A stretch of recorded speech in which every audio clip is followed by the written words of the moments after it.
Welcome, everybody, to another episode of the SmackDown Live recap on Pro Wrestling Sheet. I'm your host, John Rocha, joined as always by the editor-in-chief and CEO of Pro Wrestling Sheet, Ryan Satin. How are you, man? I am doing great. Thank you for asking. I was rushing here. I was running a little late this morning, but I'm in here. We're starting. We're good to go. There was it was an interesting episode of SmackDown last night. I reported about 2 hours before the show, I had said that Vince completely tore up the script, basically, he was not happy with it all day. Okay. But then, I think it was I think the final version was passed out like a half hour before they went on the air finally, which, you know what? It's TV, it's WWE, it happens a lot. It's not like that's out of the norm. I think the main reason people are focusing on it is because everyone thought, one, they thought that Eric Bischoff would be involved by now, which he's not.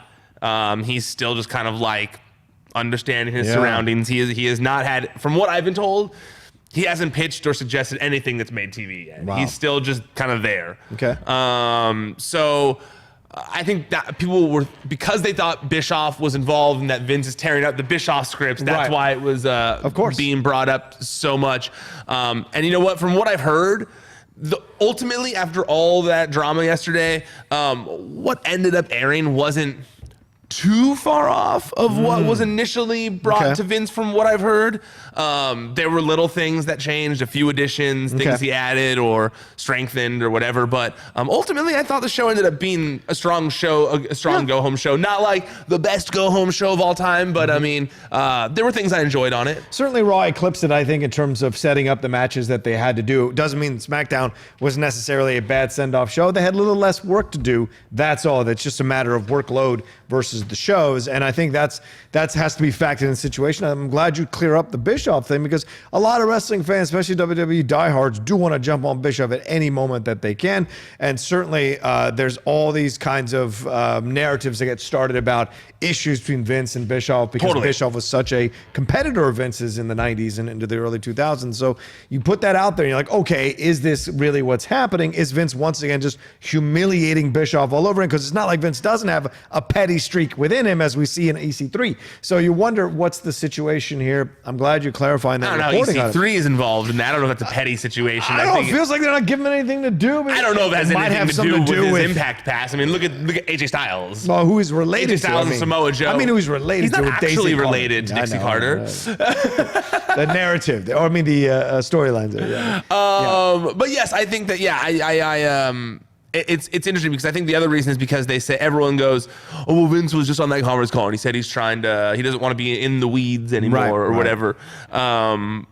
But he hasn't gotten out of it yet, because the person who he wants to help him get out of it isn't quite acclimated to his surroundings yet, from what I heard. Well, it's also 2 weeks in a row that you've reported that he rips up the script before SmackDown, so there must be something that he thinks isn't working, even though SmackDown's been universally considered the better show. Well, that's it's weird signals to be sending. And I believe it was reported the week before.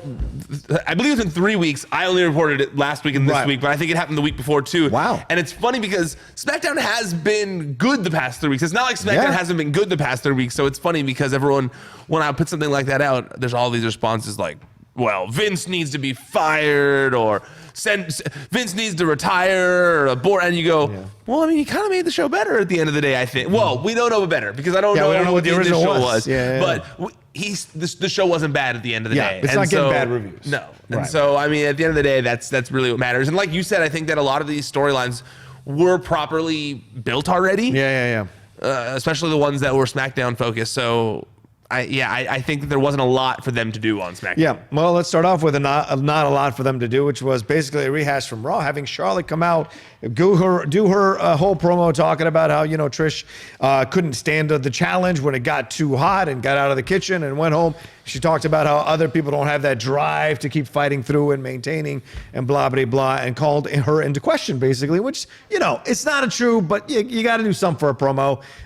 Then she goes, let's look at my highlights. And instead of her highlights, Trish's highlights show up, and then Trish comes out to surprise everyone in the arena. They have a back and forth.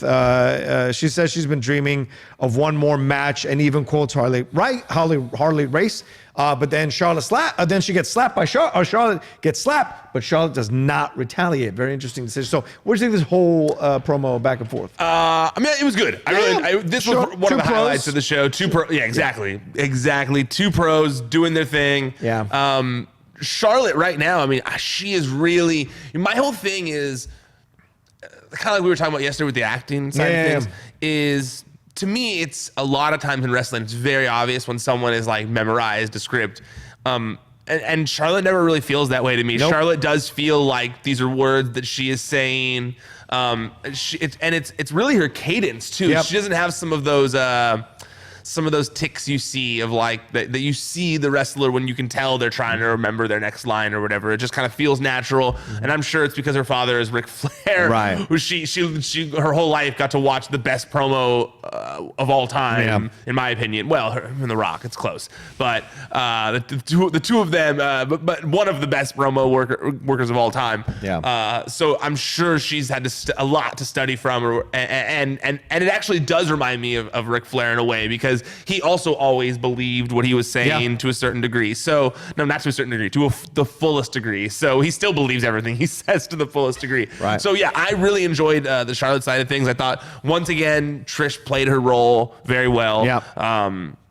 I thought that, the slap was fun. I mean, even though she it was funny to me when she slapped her, because it looked more like a mom slapping their kid on the top of the head, like, what are you thinking type thing, because it wasn't even like on her face, it was more like, what are you, back up inside your head type thing, So I laughed at that. And you know what? I like that it was a little bit different. I like that they're saving the actual physicality between Charlotte and Trish Stratus for SummerSlam. I think that, even though Trish did the slap, I like that Charlotte was like, all right, now you just giving me my fuel. Like, before it was this hotness thing. Yeah. Now it's that slap to my head. Don't like that. You're going down. I like that you could feel all that, and she was telling all that with her face, I felt like. Yeah, absolutely. I enjoyed it too. I thought it was good.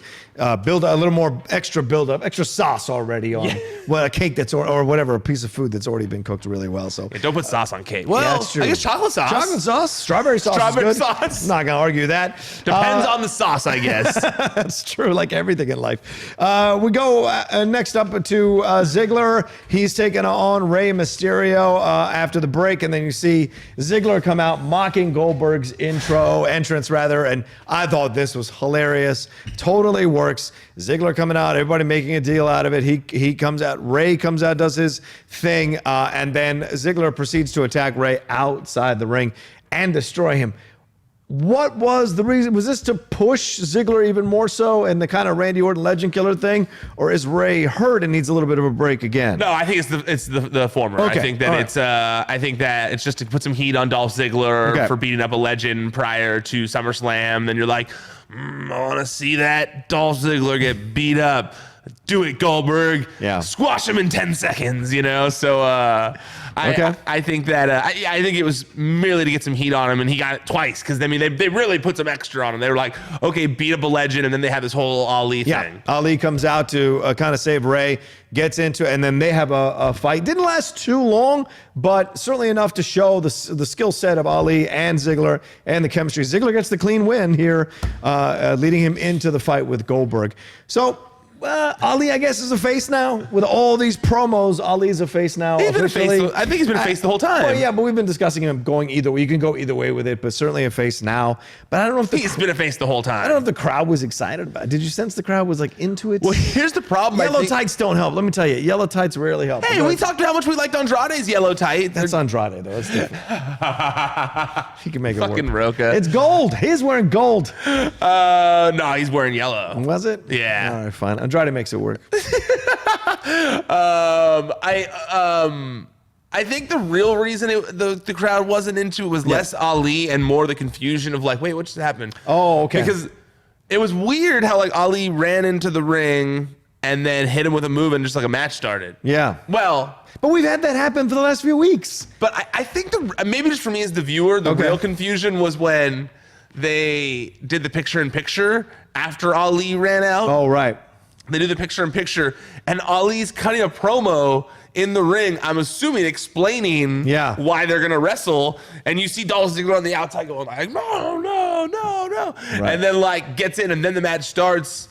And I was like, wait, what'd they say? Like, and I'm assuming that had to do with maybe the rewrite or something of things where something got lost in the in the whatever, but in the shuffle there. But I think that was the main disconnect for me. It was hard to get into it because I never understood why it was happening because it was supposed to be Rey Mysterio, and I didn't know that people can just swap themselves in if they want. So that confused me. But I did enjoy the Ali match. Sure. The match. I mean, Ali and Dolph Ziggler aren't going to have a bad match. Exactly. It's not a preview of what could be if they were to get into it. Absolutely. Absolutely. And I do think that beating up a legend makes more sense than like putting on a long competitive match with Rey Mysterio. Sure. It kind of like gives people a reason to want to see Dolph Ziggler get beat up. So I didn't dislike that by any means. Okay. All right. I agree with you. I enjoyed it as well. I thought it was good to see Ali back in the ring a little bit more. So good, giving him a few minutes. I don't know where he's at shape-wise in terms of, being in the ring for a full 30 or 40-minute match or 20-minute match. But it's good to see him getting some minutes here. Well, he had that win over Shinsuke, and then he lost which was quick. Smackville. Yeah. I was wondering if they were going to do something with him, like in an Intercontinental title match at SummerSlam, but that card's already stacked. Yeah, and he can't take... I think we're at that point with Ali now where him coming back... I don't know how many losses he can take before the fans like kind of don't care. And he's in this weird precarious place now because when he was first coming in, taking the losses after fighting his heart out was good, got him over with the fans. Now coming back, it's this situation of like, and people, well, most of the hardcore fans know that it was supposed to be Ali's possible run than Kofi's. So you see him coming into this situation. What's he going to do with it? I wonder. I still think he should have come back as a heel, but I get the face thing. We'll see how that plays out. If it doesn't work for him, though. He's just such a natural baby face. He is, but if it doesn't work out, the heel thing could be good. Could be good for him in a way. All right, yeah, we'll see what happens. I don't know. Ray does his thing. And also, before we get to the end of this, I want you to know I'm gonna do a SummerSlam preview on Wrestling Street Radio. So okay, cool. So it's not, but if you want, we can talk about Takeover if you want. Cool, great. If you want, no, don't give me no crumbs off the table, Ryan. I'm just saying. Don't give me no crumbs off the table. We can preview Takeover if you want. Please, I'll just record my own and put it on the Twitter. All right, we see highlights of Samoa Joe and Roman stuff over the last week as we lead into this Roman Reigns interview where he essentially just talks about what he had to go through, what he's been, and then absolves Joe. Joe's a face now, right? Officially? Well, I don't know if he's officially a face yet. Come on! But they're going that way. He's going that way. He's Calm down. We're going to get there. He's a face. It shouldn't just happen overnight. These are things we have time. Overnight happens all the time in the WWE. But then we complain about how things are rushed. I'm not like mad that they're not rushing it. I think that they're playing it pretty well, actually. I do too. I agree. I don't disagree. I like the sit-down interview. Yeah, it was a good one.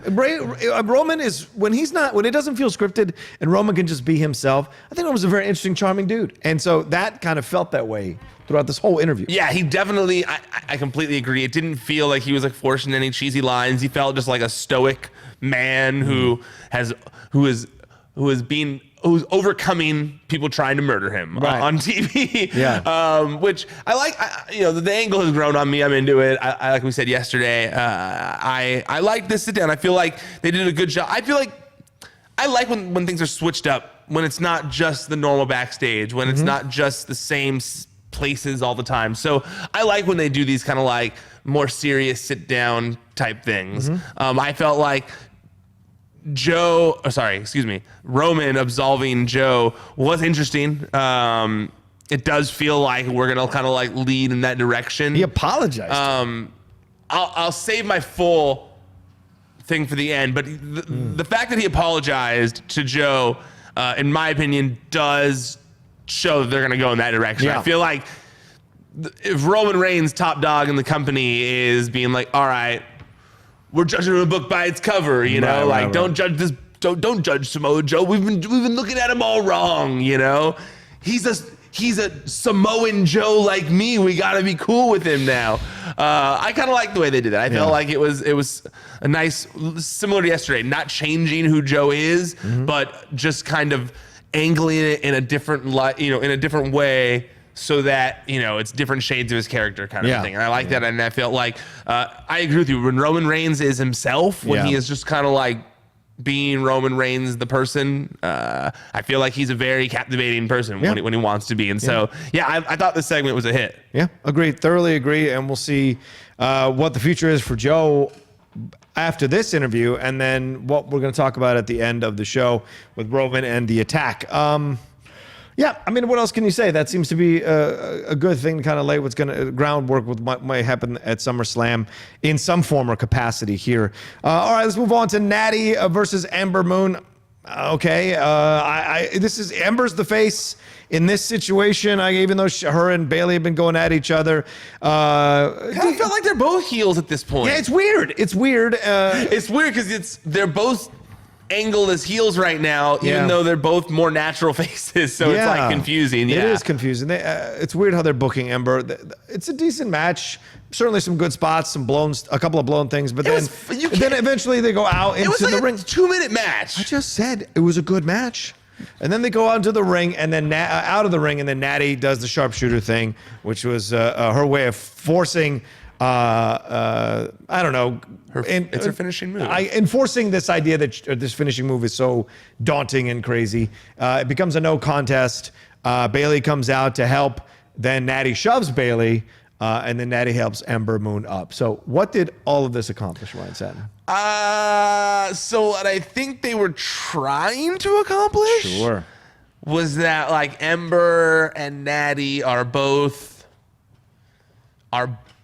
like adding this competitive edge to themselves to try and win at SummerSlam, but they both took it too far. And then Nattie, doesn't care about getting disqualified because she just wants to prove a point that she's got the toughest submission move or whatever. Right. It was fine. I really don't think it's like it wasn't like a huge. I don't think it helped anything. Because I don't think it hurt anything either. Well, sure. It was just kind of after like last night. No, after Raw. No, I mean it was just kind of like it was what it was. I guess to a certain. I felt like no one really like gained anything from it. I mean, I guess Nattie looked tough by shoving Bayley afterwards, but I mean, it's hard for me to have a real huge opinion on this because not a lot really like occurred. Well, it also but I'll say this: it destroys Ember a little bit going into this match with Bayley because she gets taken out so quickly by Nattie outside the ring. She just took a loss to Alexa Bliss.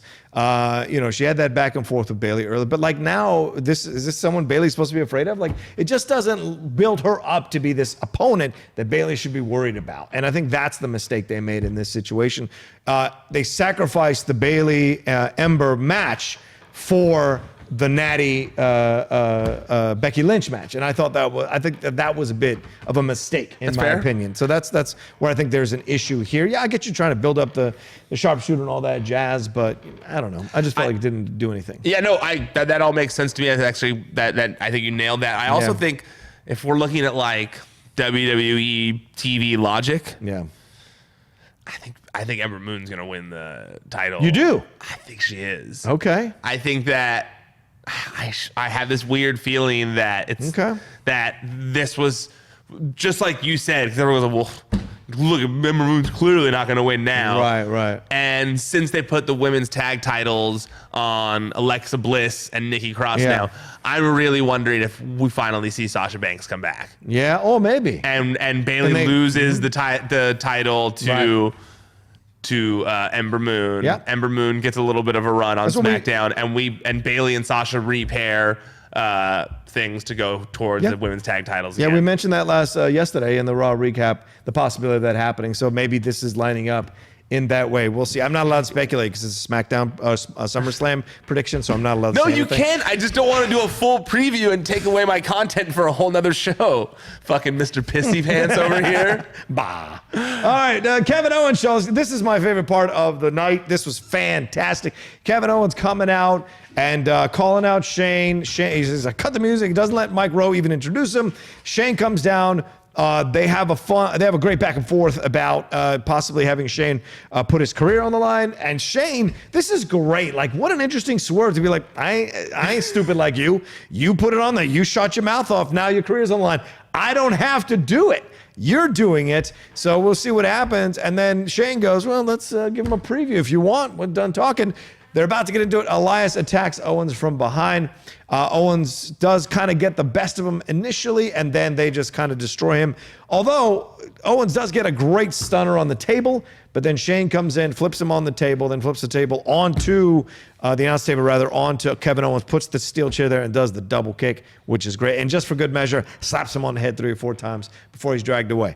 I have 2 things to talk about, but one, I want to hear what you think. No, you go first. Yeah, really? I love this. Absolutely.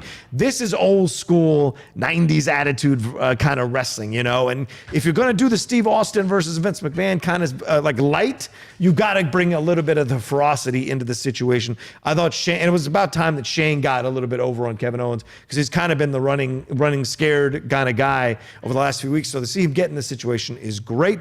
Doing it, I think this means Kevin wins, but this is a fantastic way to go into it. Second, who is the blonde female referee that was in the 24/7 situation? And she's out here with this because she's Jessica fantastic. Carr, I think is her name. She's fantastic. Other like Little Nate does a great job as well, but a lot of the other referees are just like, no, she is chiming in loudly. What are you doing? That's enough. Get out of here. I love it. I'm such a fan of it. On the heels of Earl Hebner's daughter refereeing, I love that this woman is refereeing as Earl well. Hebner's daughter Isn't she refereeing for like one of the federations I saw recently? I don't think so. She's like doing the dance. Who's that referee? That's not his daughter. That's not his daughter? Oh, I thought her name was Hebner at the end. No, Audrey Turner. I Oh, think that's is her my name. bad. Okay, well, either way, I like that these female referees His son are being his seen son's a more and referee. more. Huh? His son, I'm sorry. his son was a referee for Fair a long enough. time. But I like this idea. Still We see is, more I believe. female referees coming into the. This is fun to see in professional wrestling. I like to see it more and more. Yeah, it's interesting. You know, there's Jim Cornette kind of went off about the female referee thing. No, not Jim I know. Cornette.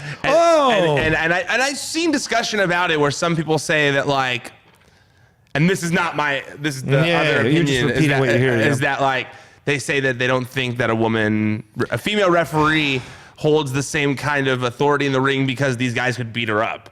And I'm like, that's so silly. They can beat up every referee that's in the goddamn exactly. ring. Who can't beat up Little Nate? That's such a dumb argument. That's exactly what I was gonna say. I think she does a great job too. I think Audrey Turner. I think her name's Audrey Turner. Does a great job as well.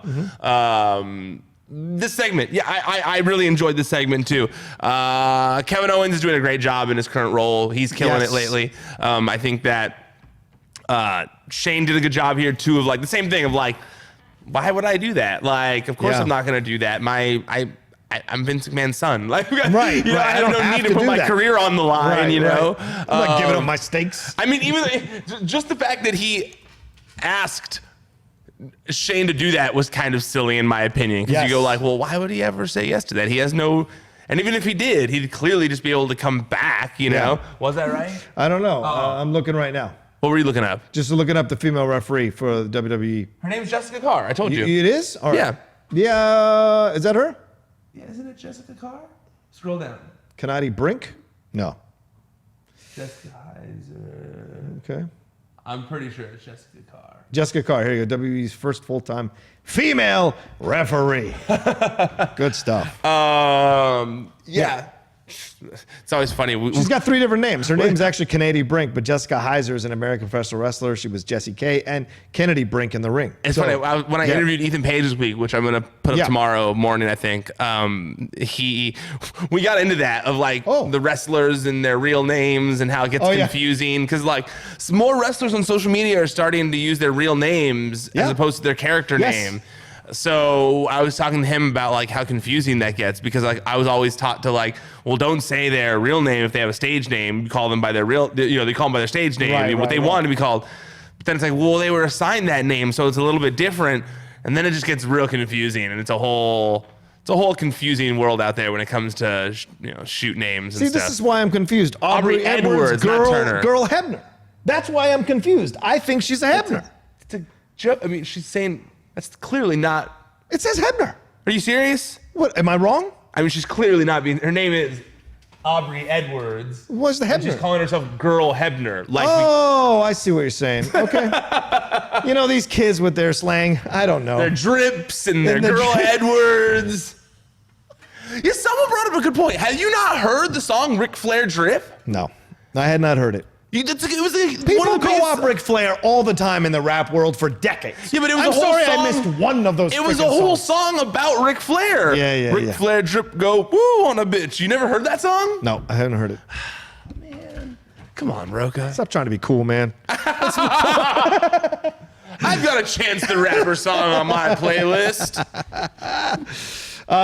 People keep wanting me to come out as the outlaw to the Lil Nas X song. I mean, that would make Ride sense. the horses, right? Yeah, we'll see. But don't you have your own theme song? I do, but if I ever go to a live event, maybe I'll come out to that. But anyway. You guys should use that for your theme. Yeah. I'm waiting for that Dolly Parton remix still. She's on the next one, apparently. Yeah, dude, Dolly Parton's going to be on the next one. Oh, that's great. Too bad Tammy Wynette isn't involved.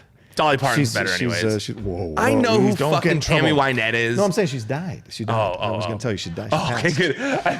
Jesus, this guy jumping up and down like crazy. Give him some more coffee, ladies and gentlemen. No, I was just tripping through some 90s stuff the other night because Ringer did a fantastic breakdown of 1999 songs, and I remember KLF from 3 a.m. It's not 1999, but it got me thinking, oh, remember KLF? And then I remember they did that song with Tammy Wynette, The Justified and Ancient. I was like, oh my, what a weird combo. The 90s were a strange time. Very strange time. Very strange time. I love them, but the music scene was still my favorite decade. I understand it's controversial. I understand. It was the decade I grew up in. Yeah. But recently, I don't know. I don't know what it was. But I started listening to like older country music. Yeah, damn right, 'cause it's good. Well, I already liked the Hank Williamses and all those kinds of people because it's just different than the country now. It's much more stripped down. Yeah. But I don't know what it was, but for some reason I landed on Dolly Parton on like a suggested playlist, and I was like, that's a good song. And so I started digging through the Dolly discography. Yeah. She's got some bangers, dude. Dolly's got some good stuff. Dolly slaps. Yep. There it is. There's another one. Slaps. I can't even. All right. Anyway, are we done with this KO stuff? We moving on, Sami Zayn? No, I will say this. Well, wait, did he do a stunner on the table? Did he do a stunner? Yes, he did. He stunner on Elias. I feel like stunners on the table don't really make any sense. Unless the table breaks, it doesn't make any sense. Like, it was only cool when Stone Cold did it that one time with the camera guy. Yeah, that was funny because you see the camera. I feel like it just hurts you if you do the table. Like, yes, it does hurt that you. Hurts, literally the exact same impact, Like, if anything, more impact on you because it's your butt and spine going through and just their knees. Yeah. Just a little tip. That's a fair point. All right, let's move on. Let's move on to two backstage stuff. There was one with Shelton Benjamin, asking if he's going to do the 24/7 time. Hopefully they play this. I don't know where this is going. What is this? Maybe. And then walks off. And I thought they gave up on it. Yeah. Because they did if I recall, they had two of them a few weeks ago, right? They did. In a row, and then completely abandoned it. And now it's been brought back up again. Yeah. What is this? I don't know what it is. But this is what WWE does. They lay that groundwork and push that kind of stuff. And you're like, where's the end result? So you hope the end. Maybe this is what Vince wrote back into the SmackDown thing. I want some more Shelton. I think the Shelton thing was, I mean, I think it was in there from the early get-go, I believe. Yeah. Okay. I don't know what the deal with this Shelton thing is. For the life of me, I've been racking my brain, and I probably should just ask around. But sometimes it's not even. What am I? Hey, why are they doing this thing with Shelton? It's more just I'll just wait and see what happens. Yeah. But and talk about it with you. But I just, for the life of me, cannot figure out what they are going for with this. Yeah. It's a weird situation, for sure. Right? Yeah, I don't know where it's going to go, and especially to do with someone like Shelton. It's not like people were clamoring to see Shelton in the ring again. So I was. Although people like Shelton, I don't think people are like, what's Shelton's next move? I've actually been clamoring for Shelton to come back into the ring, because he's one of the few guys in that batch of people that they brought back at a certain time when the brand split happened. Yeah. He's one of those batch of guys, even though he got hurt and then time passed and he came back, where they haven't really done anything with him. And he is really good in the ring. Sure. He's an insanely talented wrestler, and I love watching him wrestle. I would love to see, I actually have been wanting to see them, so I am one of those people. Okay. But I just, you don't like Shelton Benjamin wrestling? I don't like Shelton Benjamin. I'm not looking forward to seeing what Shelton does next. He hasn't had a consistent thing for quite some time. But that's why I've been wanting one, because they brought him back, and what was the point of bringing him back if they weren't going to do anything with him? WWE does that all the time. I know, What's the point of bringing frustrating. people in? Yeah, I mean, look at Rhino. That's fair. I get that. And look at Rhino, for example. Like, they were literally going to pay him to stay at home. Yeah. They told him that. And he was like, no, I really want to be on the road again. And they were like, no, we just want to pay you to stay at home. Damn, I would pay to stay. I would just gladly take that money, stay at home, get back in full shape, and then come back out on the road. But this desire to be on the road, though, is crazy. I have a question, though. You say that. Yeah. But he's kind of done that for like at least 2 years now. Who, Rhino? Yeah. Yeah, but sometimes less is more in the situation. I mean, Rhino was never like the champion. You know what I'm saying? Rhino was a great destructive force. Yeah, right. But like in the WWE, say he was a good destructive force. But you see the age is starting to show on, or has been showing on Rhino for a little bit. So why not stay home? Maybe adopt a new regimen, come back looking a little different, stronger, more ripped, whatever. And then that when you come back, you're like, remember Rhino? Oh, this is what he did with his time. But so that's my question. Possibility. What if he did that for the past 2 years and they still didn't want to bring him back to TV? Then that's something else. And they're like, no, it's cool. Here's another contract to do it again. Yeah, then it becomes... And he feels like, look I sat here, I got in shape, I did everything. I really want to be on the road. I don't want to sit at home all day. Right. I want to be paid to go out. What do you think about that? I think if I was in Rhino's position, how many more years do I have left? If I'm getting paid this kind of money to stay home, then I can create a new business or even start a podcast and start making money off that podcast in addition to the money I'm making now. 43 years old. Okay, yeah, that's what you got to ask yourself. But some guys are lifers, like they love it. He probably loves the smell of the crowd, the travel, being with the boys.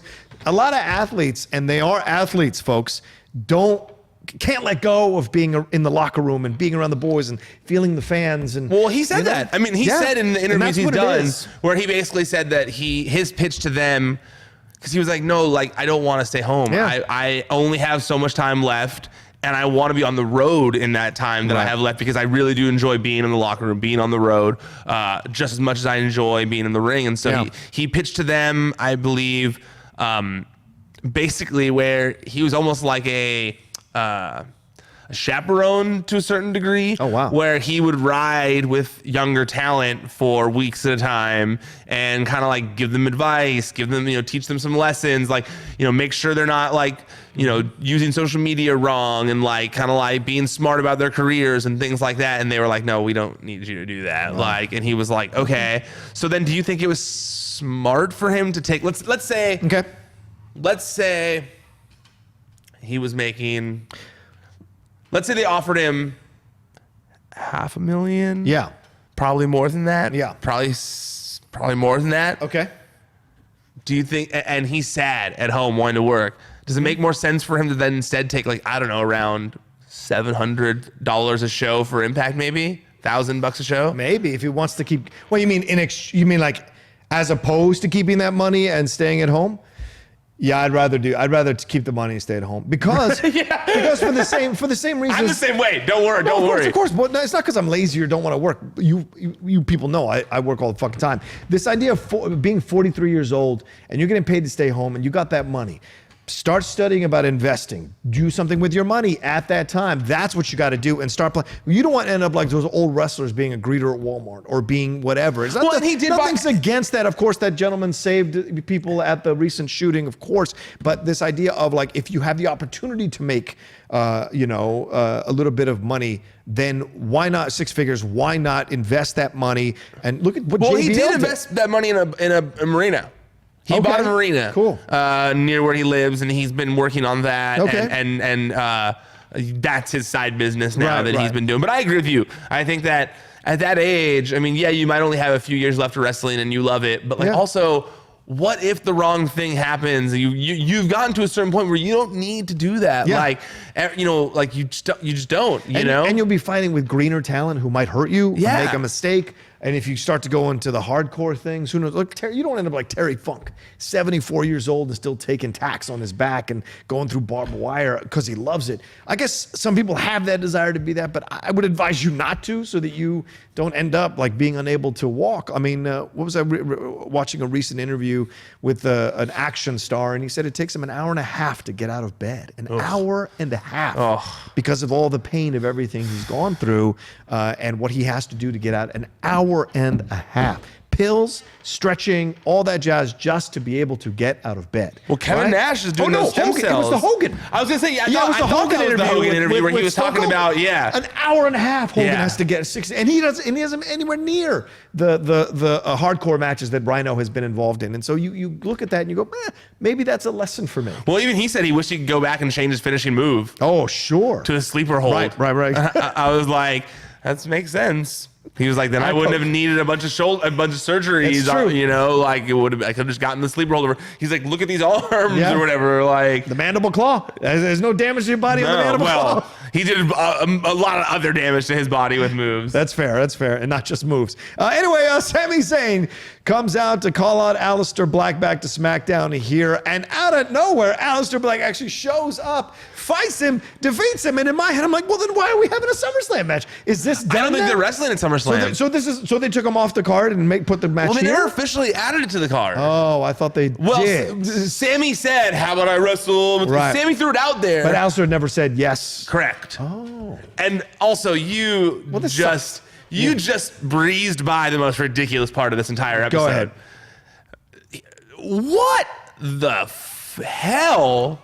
And I'm not cussing to be nicer about it, but what the hell was that like coffin promo? Yeah. Lying there with the smoke. Who does a promo lying down? He's like, I am going to fight you now. Like it looked like a bad vampire movie. Yeah. I did not like that. I hope I didn't screw up the microphone doing that. I'm sure it's fine. But Alistair Black's whole thing is that he's like cool. Yeah. I mean, yes, he's demonic not demonic. That's the wrong word. He's like got this like satanic vibe, I guess, this metal vibe, but that was not cool. Yeah. Like I understand the Undertaker in his day had some cheesy, things. Sure. But like Undertaker always made it work though. And it's also a different time now. And when Undertaker uses those elements now, we accept it because we've seen it for decades. Yep. Alistair Black laying in the coffin on the stage looked so silly. Just like, why couldn't he have come up first and then just said that on the mic? I don't know. Maybe is it just me? Were you not as put off by it as I was? I mean, when you come out of the room stuff was getting to be too much already. So having him lie there felt a little bit like the NXT stuff, and then having him come back up like that NXT stuff. So they're trying to hit all the right beats. Well, he's done the whole up thing the whole time he's been on the main roster. Right, but it's been a bit. So seeing him do the lying down thing. No, he does it every time he comes out. It didn't bother. I know, but I'm saying it's been a bit since we've seen him wrestle. I see what you're saying. Yeah. So I didn't mind it. It didn't bother as much as it didn't bother me as much as the Viking Experience doing with the red light and the smoke. That thing bothered me way more. Yeah, but this is on the stage. It's not backstage. But Alistair's weird. That just fits his brand. It's literally like if I was doing this. I'm not gonna break the table, but I'd be literally like if I was doing this show and I just laid down on the table and started talking to you. Do you have like multiple tattoos? And have you been sitting in one tattoo? On your left butt cheek.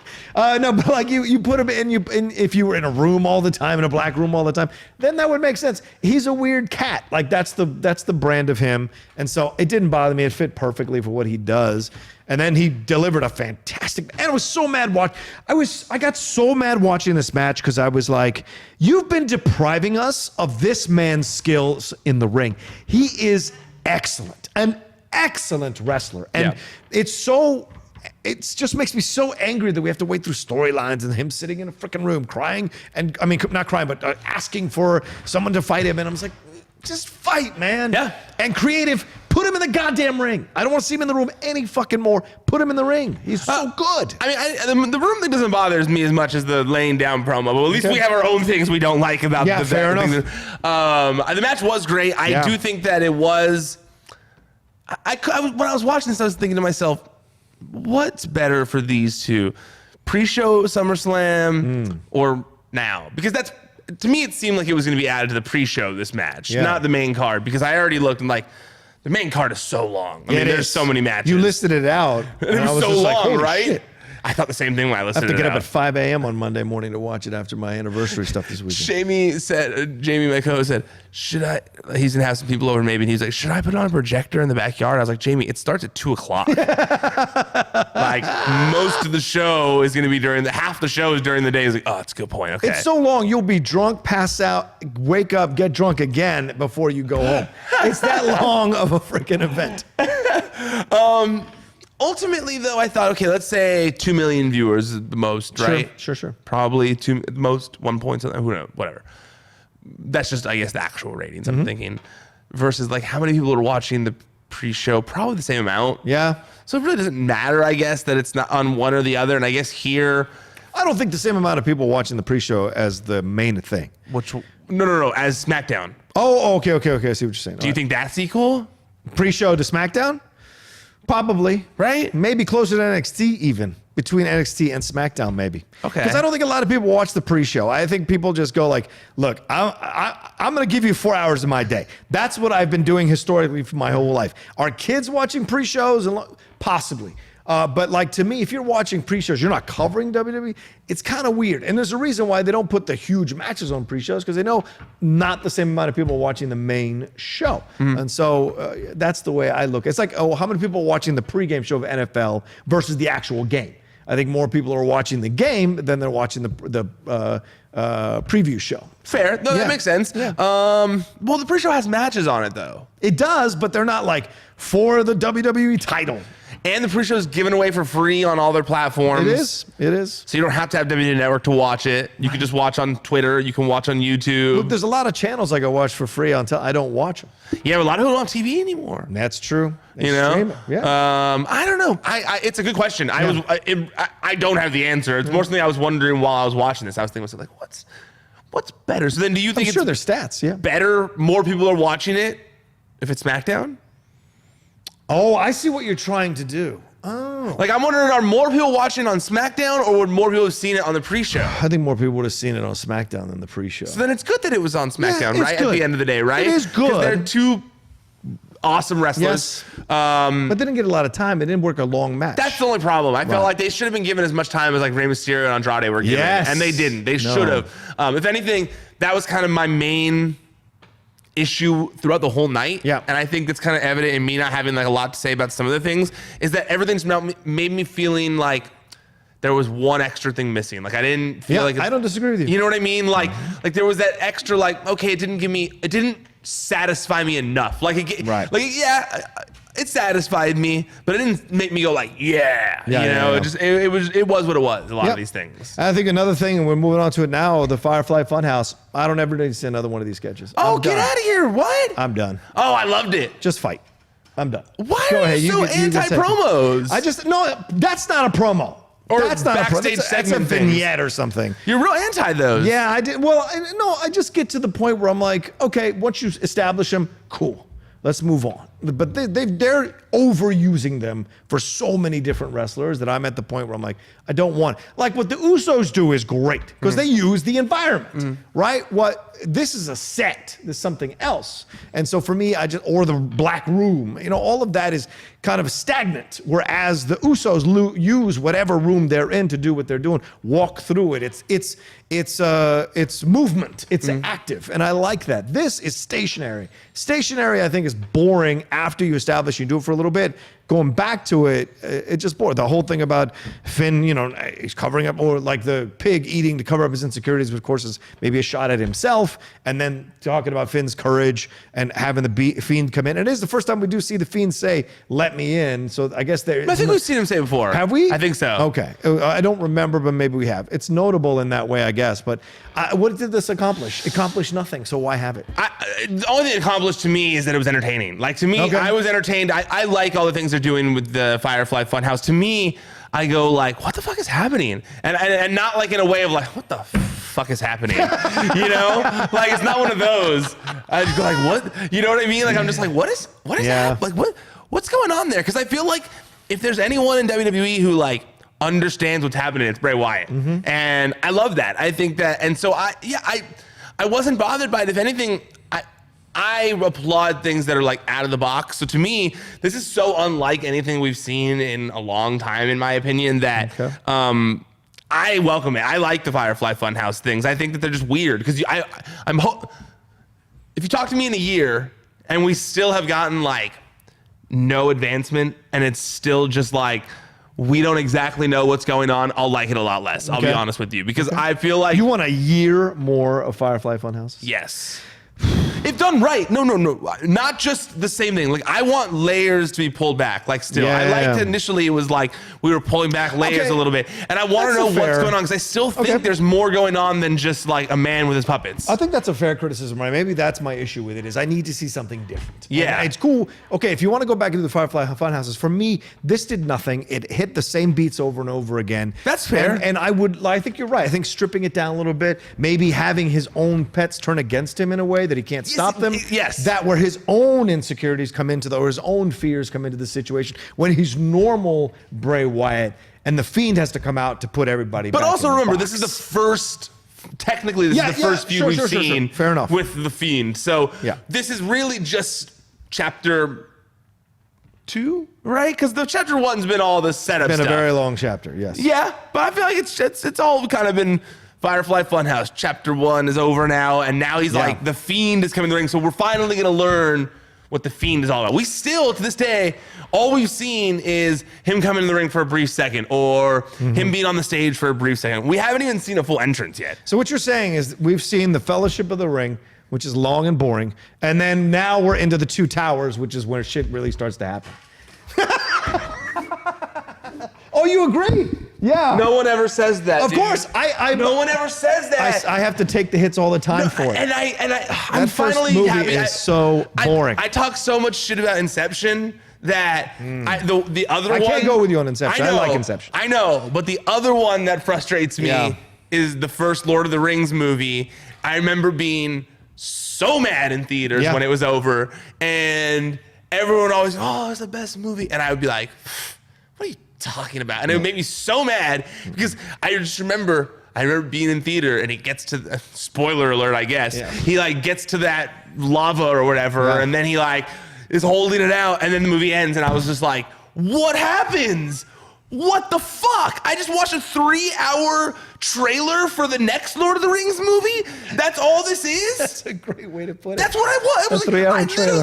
We got no resolution here. Like, and then everyone was like, well, the books. I don't give a fuck about the books.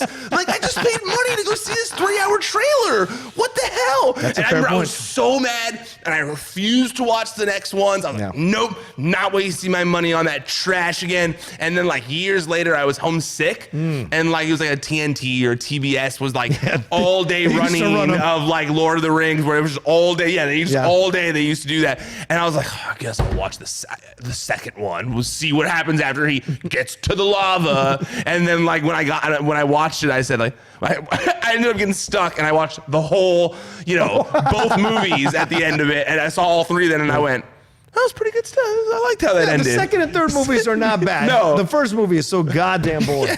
Because there's two great moments when Gandalf dies, and then when we get near the end with what happens to Sean Bean's character. Yeah. Everything else after that bores me to effing tears. Yeah. All this touchy-feely, huggy-wumby stuff, it drives me nuts. Huggy-wumby stuff. All this stuff, like, Mr. Frodo, I'm going to save you. It just drives me insane. So you don't dislike the second and third ones? No, I don't dislike them because there's action. There's stuff actually there's things happening. Yeah, there's real cool characters like Treebeard. Saruman gets his comeuppance. Yeah. All of that is great, but it doesn't mean that there aren't incredibly boring scenes. Like the fight is great as well in the Hollow, but the whole stuff with that king. Who's making Pippin sing or Mary sing, whoever it is, all of that, the John Noble stuff bores me to frickin' tears. Yeah, that's fair. That's super fair. Miranda Otto is great. When she comes in, it's nice. Although I do think, Homie's kind of like using her as a a rebound until Liv Tyler shows back up again at the end, which I was a little mad about. I'm surprised more female fans don't get mad at the fact that he used her as a rebound. Is that Orlando Jordan's character who does that? I'm trying to remember who plays that. The guy from The Matrix? No, it's Viggo Mortensen. He uses her as a rebound until Liv Tyler shows back up. It's Viggo Mortensen. They're gonna let it slide. Yeah, of course. That's how it usually works. But Gimli's my favorite. That's Gimli's basically me. That's my spirit animal, Gimli. I feel that. I feel that for sure. I would totally have that. Dude, my girlfriend loves those movies, and I'm so glad I've been able to get this off my chest to all of you, because it's one of those things I always have to hold in.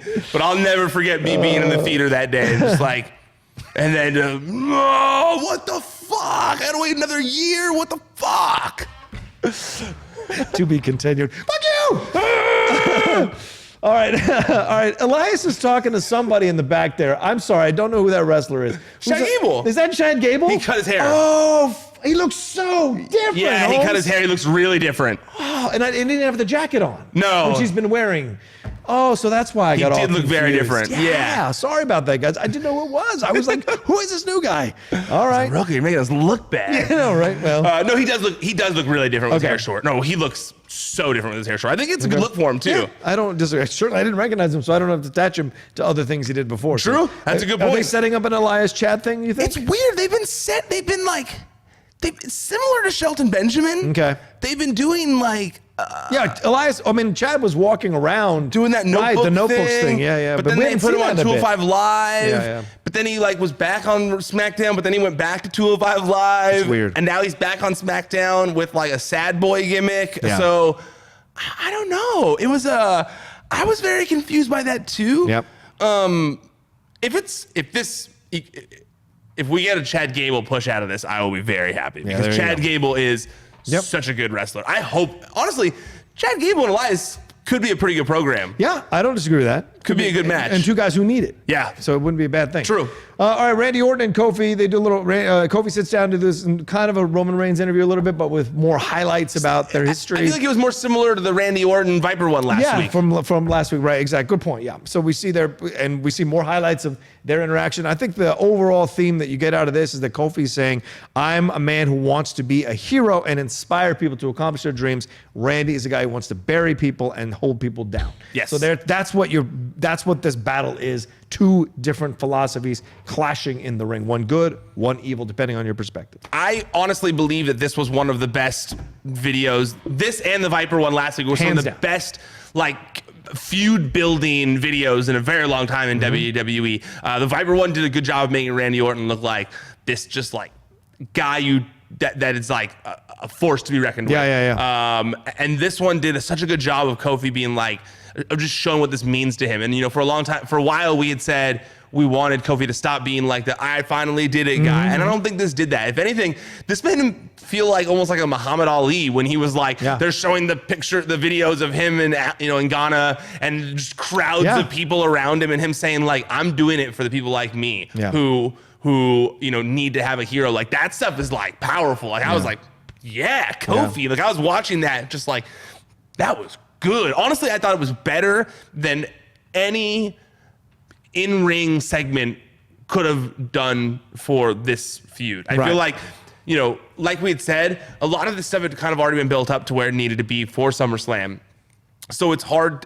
I felt like it would have, a lot of these things felt like copy and paste almost. This one didn't. This one felt like something different. And I felt like an in-ring segment again would have just felt like copy and paste kind of thing. But this was a good, Kofi looking like a hero, and I feel like that's good. And he's got to win. He's got to win on Sunday. Yeah, he's got to win. They can't bring up all the stupid stuff from back in the day and all that and not have Kofi win. Well, and that's the thing, and that's what I think I find more interesting in this build-up than in the Nattie Becky Lynch build-up. Right? This is also two people who have a little bit of a history. You got a little more history here with Kofi, but it's a veteran going up against a longtime veteran going up against a current champion. So to me, this one has been built up a little bit better. So we'll see what the results of the matches are and how the matches come off. So, but yeah, this is great. This is great. Great stuff. Good job, WWE. Kudos. New Day versus Daniel Bryan and Rowan. Once again, the New Day in another match. They'd fought on Raw as well, fighting here against Daniel Bryan and Eric Rowan. Remember that they took the belts off those guys. Good match, and that really good, powerful moves delivered by everybody in this thing. until in the end, when they look like they might be losing here, Rowan uses the steel steps on Xavier Woods, causes disqualification.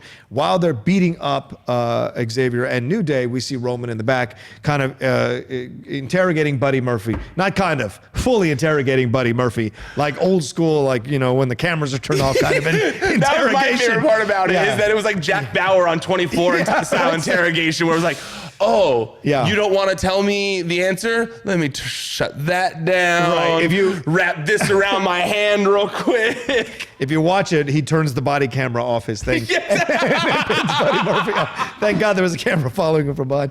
But no, they have a back, and you know, it leans into the idea that people were saying Buddy Murphy was a part of this, so he interrogates him, and Buddy says, in the end, it was Rowan and Bryan. To me, it was kind of a deflating. Well, he said it's Rowan. It was Rowan, sorry. To me, it's kind of a deflating revelation because I'm like, what the why? So you're going to have to really build this up because neither Bryan nor Rowan had any kind of reaction to it when it was revealed in the ring. Bryan was just like kind of hands on the hips looking, and Rowan was just standing, just kind of watching as if they were watching the movie themselves for the first time. So it was a weird reveal. I don't know where it's going to lead. Daniel Bryan and Rowan did an interview. Well, Daniel Bryan did the talking after the show too, where he basically just said like, how could you? I had nothing to do with it. Like, he did say it was not him, but you know that hasn't been on TV yet or whatever. That was just on the net, so to speak. But I liked the match was good. The match was good. The match was good. Hell yeah. And smart just to not have anyone lose, just kind of like no contest it.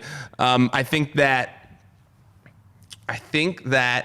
Daniel Bryan and Rowan makes the most sense. You know, there was that different angle they showed on Raw where you could see someone who looked like Rowan walking away from the scene of the crime.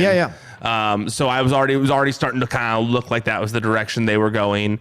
And you can go like, oh, well, if you're Daniel Bryan and you go, you lost the title and then you lost the tag titles and you wanted to be the planet's champion. You wanted those titles to show as many people as possible the positives of green living. And then his revelation, you know, he has a revelation that he needs to go bigger than the title. Right. He needs to be the face of the company. He needs to take down the face of the company and become the new face of the company. That's my guess of where they're going. So that way he can really push his narrative of green living on everyone. Right. I liked how it all played out though. I felt like they made Roman Reigns look very cool. Yeah, he did. Like the fact they made Roman Reigns look like a dirty cop or whatever. Basically. I liked it. I thought that, you know, it was cool for Buddy Murphy too. Yeah, sure. Buddy Murphy getting some camera time, getting some, I'm assuming a match next week on SmackDown, Buddy Murphy versus Roman Reigns. Big opportunity for him. Yeah, I liked it. I thought that the interrogation stuff really worked for me. I was laughing. And then, you know, tossing him into the table and then like, you know, having to really get into it. And then Buddy Murphy spilling what he did know. I thought that worked. I thought that it's just like cop movies, just like 24. That's how it is in the movies. So it made sense, you know. I felt like Daniel Bryan and Eric Rowan will be a fun. Do you think that it's a swerve, so to speak, and that the reason they said it was Daniel Bryan and Rowan is because it's not Daniel Bryan and Rowan? I don't think it's Rowan alone. I think there's not, by that I mean, I don't think it's Bryan and Rowan only. I think there's something more sinister at work here, something bigger at work here. God, at least I hope so, because right now, Rowan versus Reigns doesn't excite me in any way, shape, or form. Maybe Daniel Bryan versus Reigns excites me, I guess. It's a kind of David versus Goliath in reverse type of situation, sure, but it doesn't excite me. And I need something more added to this. Is Buddy part of this? Because why did Buddy see it? Why was Buddy there? Why does Buddy know this stuff? Who else knows this stuff, you know? So there's more. Tune in next week to find out. Exactly. It was just what they want. Does he have a match at SummerSlam? I haven't looked at the card fully yet. No, Roman. No. All right, so this could possibly, I'm assuming. You think he'll interfere in some way with the Bryan? They're not in a match either. They're not in a match either. No. So this is fascinating. So I feel like there's gonna be something at SummerSlam, some kind of big moment with the two of them. End the send-off show with this if you're not gonna call back to it at SummerSlam? That's why I'm thinking there's gonna be some sort of third murder attempt at SummerSlam that's even bigger than the last two. It's escalated each time. Right. I feel like we're getting a third murder attempt. Okay. That's my guess. That's why Daniel Bryan and Rowan and Roman Reigns aren't on the card, but they're building whatever this is up so much. Okay. That's my guess. I saw another funny theory on the internet of someone saying that that Rowan also did it for The Rock, just like Rikishi, because it has shades of it. Well, it feels really similar. And you know who The Rock's last match was against? Roman Reigns. No. Oh, John Cena was his last match, wasn't it? Nope. Who? Eric motherfucking Rowan. 6-second loss at WrestleMania. Oh, wow. That's the last match The Rock was in. He beat Rowan in 6 seconds at WrestleMania. Right. So Rowan technically has a bone to pick with The Rock. Oh, so he's trying to get to The Rock. I'm just saying, it has the shades of I did it for The Rock. It does. What if Rowan did do it for The Rock? Wow. They did. You thong wearing fatty?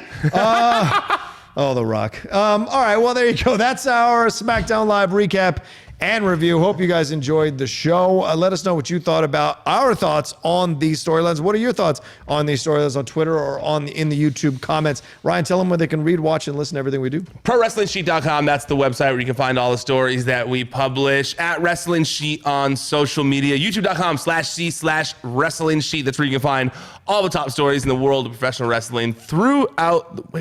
I fucked that up. All right. YouTube.com/C/Wrestling Sheet. That's where you can find all the videos that we put up throughout the week. That's where you can find the Raw and SmackDown recap of myself and John Rocha. That's where you can find Wrestling Sheet Radio. That's where you can find the interviews that I put up. I recently did one with Big Cass, and I'm going to have another one that goes up later this week with Ethan Page, who is Impact Wrestling Tag Team Champion. So go make sure you subscribe. Go comment on the videos. I check them out. I do. I promise. It helps me out a lot. Also, make sure if you want to listen to all these shows, just search Wrestling Sheet Radio on all the major podcast platforms. There you go. Follow him at Ryan Satin. Follow me at The Rocha Says. And we will talk to you next week with a Raw and SmackDown Live recap. Don't forget to tune in Thursday for the Pro Wrestling Sheet. Hear their predictions about SummerSlam. And maybe look for my Twitter. Maybe I'll have something to say. All right, take care. Bye. ProWrestlingSheet.com